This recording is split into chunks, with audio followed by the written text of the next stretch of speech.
요즘 뉴스를 보면 참 암울해지는 것 같습니다. 요즘 특히나 대두되는 이야기는 저출산. 갈수록 계속해서 아이를 안 낳는다. 그래서 정말 10년, 20년 후에 우리 한국의 모습이 너무 달라질 것이다 라는 뉴스를 많이 보곤 합니다.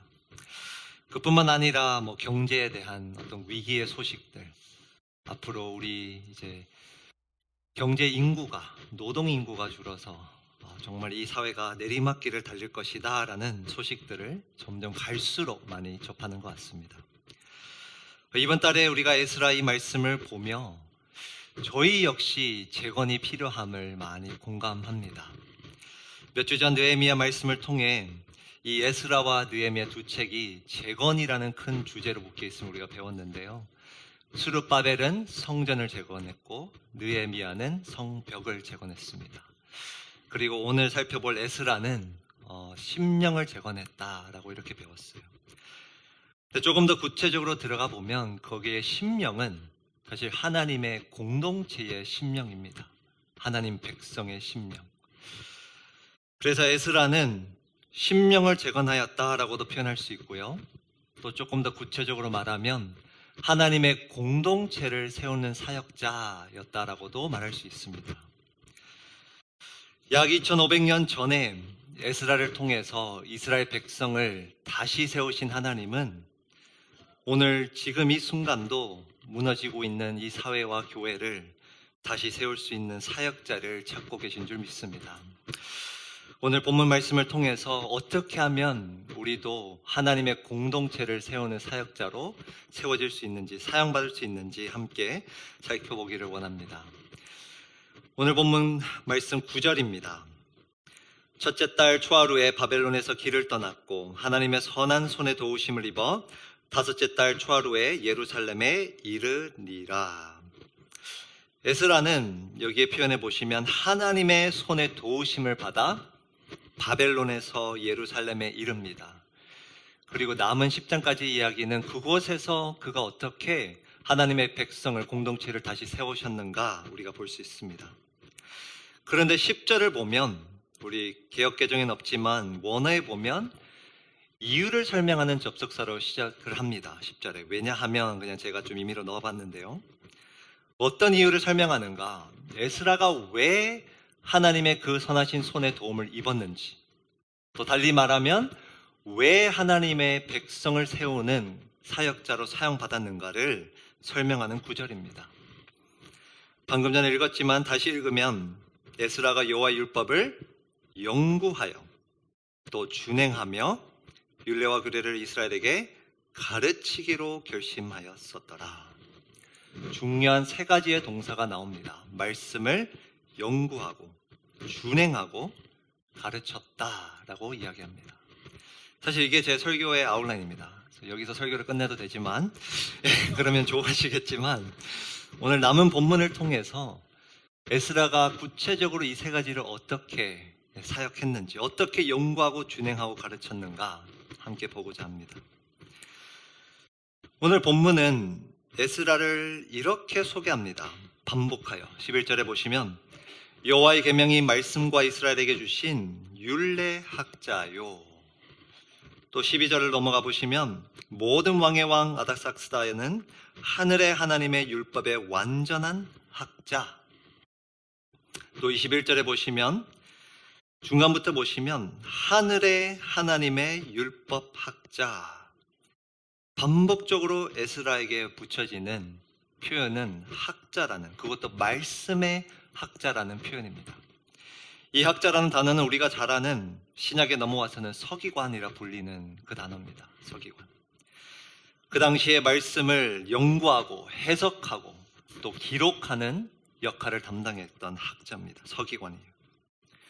그런데 6절에 보면 그가 보통의 학자는 아니었음을 또 이렇게 표현합니다. 6절 중간에 한번 보시면 하나님 여호와께서 주신 모세 율법에 익숙한 학자로서, 그냥 학자가 아니라 익숙한 학자라고 표현하고 있어요. 이 단어는 능통하다 혹은 경험이 많다라는 뜻의 단어입니다. 에스라는 그저 서기관이라는 직분만 가진 자가 아니었고 실제로 말씀을 많이 연구하는, 경험이 많은, 그래서 능통한 말씀의 학자였다고 소개합니다. 또 14절에 보니 이렇게 표현합니다. 너는 내 손에 있는 내 하나님의 율법을 따라. 에스라는 그 당시에 너무나 귀했던 모세오경의 사본을 실제로 지니고 있었다라고 신학자들은 이 표현을 통해 추측합니다. 그는 하나님의 말씀을 정말 가까이 하면서 그 말씀을 연구하고 정말 능통하게 그 말씀을 또 가르칠 수 있는 학자였습니다. 하나님은 이러한 에스라를 통해서 그의 백성을 다시 세우셨습니다. 하나님의 공동체를 세우는 사역자가 되기 위하여 우리는 첫 번째로 말씀을 연구해야 합니다. 우리 한번 따라해 볼까요? 말씀을 연구하라. 조금 전에 14절에서 본 그 표현, 손에 있는 하나님의 말씀. 사실 지금은 너무나도 당연한 표현입니다. 우리 모두에게는 정말 성경이 우리 손 안에 있죠. 그러나 기독교 역사의 큰 흐름을 보면, 성경의 역사의 큰 흐름을 보면요, 하나님의 말씀이 모두의 손에 주어진 지는 그리 오래되지 않았습니다. 에스라 시대에는 성경을 보고 싶어도 볼 수 없었고, 특정한 때에 다 함께 모여서 누군가가 그 성경을 읽어줄 때 그 말씀을 배울 수가 있었습니다. 그러나 지금 현재는 저희는 너무나 놀라운 특권 속에 살고 있죠. 성경이 우리 모두에게 주어졌지만 안타까운 것은 이 시대에 성경을 정말 깊이 알고자 하는, 연구하고자 하는 사람들은 점점 줄어들고 있다는 것입니다. 하나님께서 결코 우연히 그의 말씀을 우리 모두에게 주신 것이 아닙니다. 우연히 성경책이 내 핸드폰 안에 담겨져 있는 것이 아니라, 우연히 그 성경을 언제나 꺼내볼 수 있는 이 자유로운 환경에 우리가 사는 것이 아니라, 이 환경이, 말씀이 우리에게 주어진 것이 하나님의 은혜인 줄 믿습니다. 우리는 이 말씀을 지속적으로 공부하고 연구하고 능통한 말씀의 사역자가 되어야 합니다. 하나님은 지금도 이 말씀에 익숙한 학자들을 통해서 무너져 내리는 그의 백성을 다시 일으키시고자 하십니다. 하나님의 공동체를 세우는 사역자가 되기 위해서 먼저 우리는 말씀을 연구해야 합니다. 그리고 둘째, 우리는 말씀을 준행해야 합니다. 한번 따라해 볼까요? 말씀을 준행하라. 오늘 본문 15절에서 17절 말씀입니다. 우리 교독으로 한번 읽겠습니다. 제가 먼저 15절 읽겠습니다. 왕과 자문관들이 예루살렘에 거하시는 이스라엘 하나님께 성심으로 드리는 은금을 가져가고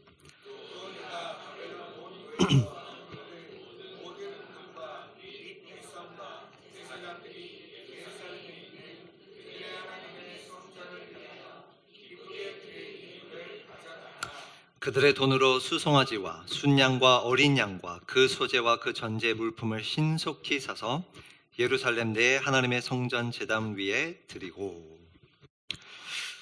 아다삭스 왕이 내린 조서에는 구체적인 내용이 드러납니다.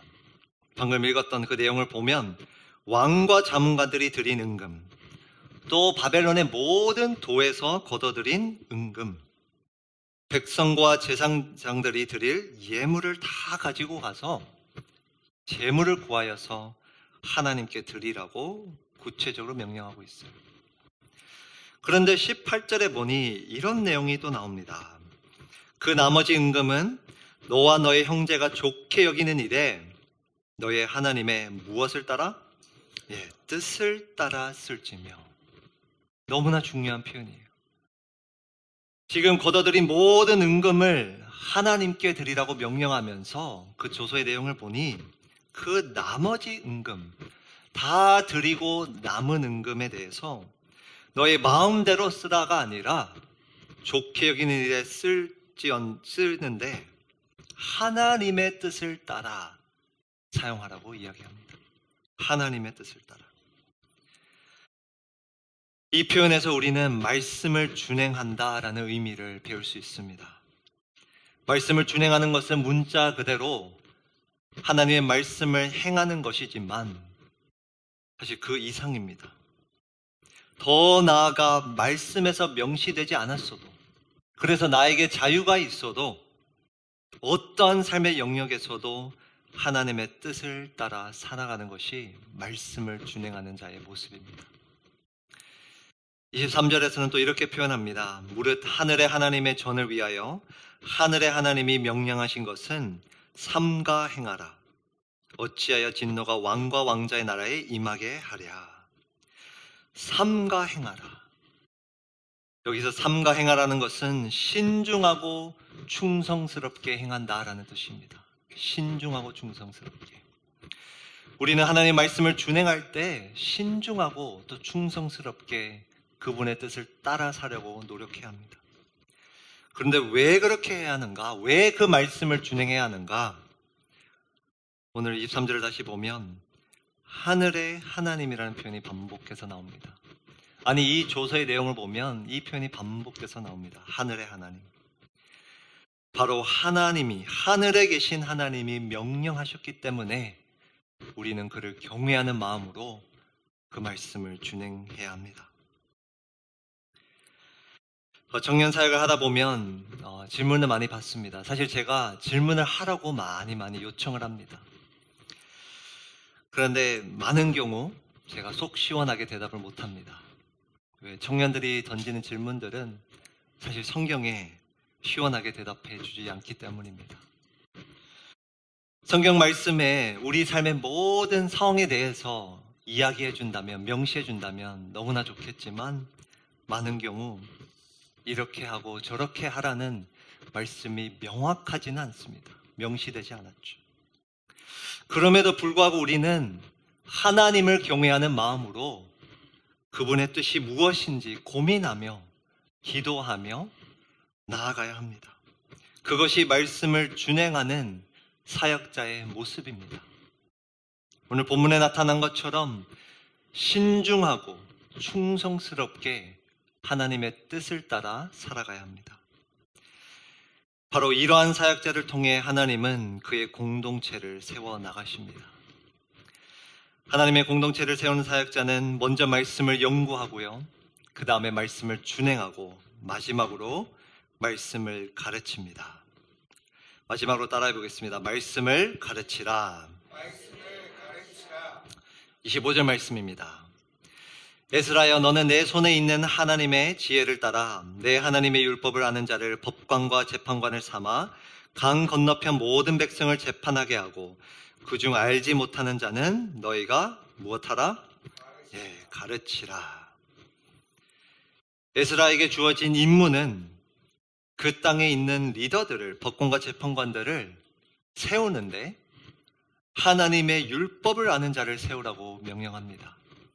그리고 혹 그 중에 하나님의 말씀을 알지 못하는 자는 그들에게 말씀을 가르치라고 명령합니다. 그런데 조서의 내용은 거기서 끝나지 않습니다. 26절에서 이렇게 또 추가 내용이 있습니다. 무릇 내 하나님의 명령과 왕의 명령을 준행하지 아니하는 자는 속히 그 죄를 정하여 혹 죽이거나 귀양 보내거나 가산을 몰수하거나 옥에 가둘지니라 하였더라.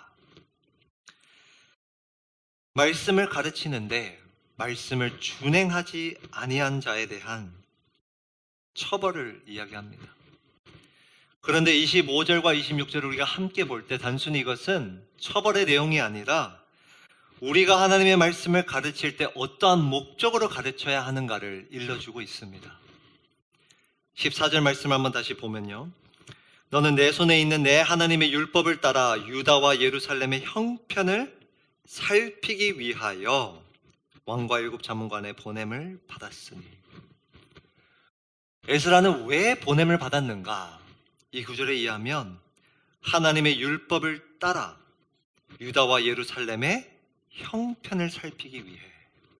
이것을 풀이하면 어떤 뜻인가? 하나님의 율법대로 그 이스라엘 백성들이 그 율법을 따라 살고 있는지 살펴보라는 이야기입니다. 우리가 하나님의 말씀을 가르칠 때 어떤 목적으로 가르쳐야 하는가? 단순히 지적인 내용을 전달하는 것이 아니라 26절과 14절에 보면 바로 그들이 하나님의 말씀을 준행하도록, 하나님의 뜻을 따라 살도록 가르쳐야 한다고 말씀하고 있습니다. 하나님이 찾고자 하는 사역자는, 그의 백성을 일으킬 수 있는 사역자는 단순히 하나님의 말씀을 지적으로 알고 가르칠 수 있는 자가 아니라 바로 하나님의 말씀을 따라 살도록 가르치는 사역자를 찾고 계십니다. 자, 그렇다면 우리는 어떻게 하면 하나님의 뜻을 따라 살도록 가르칠 수 있을까요? 오래전에 한 선교사님이 정말 오지로 파송을 받았습니다. 그곳에서는 그 종족에 그 언어로 된 성경책이 없어서 파송을 받아갔어요. 그래서 1차적인 그의 목표는, 또 그 선교단체가 준 임무는 언어를 배우는 거였어요. 수년이 걸리더라도 그 종족의 언어를 배워라. 그래서 궁극적으로는 그 언어를 통해서 성경도 번역하고 성경을 가르칠 목적으로 갔습니다. 그런데 수년이 지나도 언어를 습득하지 못하는 거예요. 너무나 더딘 거예요. 그래서 그 선교단체에서 그 선교사님을 다시 본국으로 불러냈습니다. 그리고 다른 선교사를 파송했어요. 그런데 새롭게 간 이 선교사는 정말 언어의 은사가 있어서 그런지 선교단체가 생각했던 그 시간보다 훨씬 그 언어를 빨리 습득하고, 그래서 성경을 그 언어로 가르치기 시작했습니다. 어느 날 그 선교사님이 사고봉사를 가지고 예수님에 대해서 가르치는데 그 말씀을 듣던 그 회중들이 갑자기 그런 이야기를 하는 겁니다. 아, 선교사님, 목사님, 저희가 그 예수님을 보았습니다. 그 예수님을 만났어요. 이렇게 이야기하는 거예요. 그래서 선교사님이 설명을 했죠. 아, 내가 지금 가르치는 예수님은 지금 살고 있는 분이 아니라 2000년 전에 있었던 분이에요. 지금은 하늘나라에 계세요.